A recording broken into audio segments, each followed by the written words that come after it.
Welcome to Nova Point of Sale. Align your team. Go to Users, Settings, Add New User. You may want to assign a password for each employee for tracking and security purposes.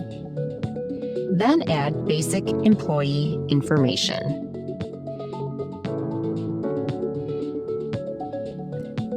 Next, click on the user's salary and add compensation information.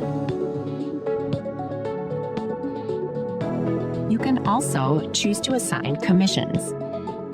When you enable commissions, it allows you to customize the dollar amount range and percentages of sale to be calculated in an employee's commission amount. Click on User Access Level to assign permissions.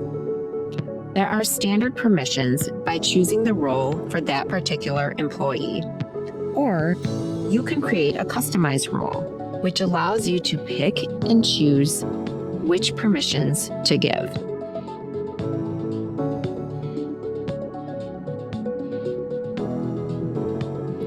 Name the role you just created and press Save. Remember to click on the role that you just assigned and click Submit. You are finished. Great job!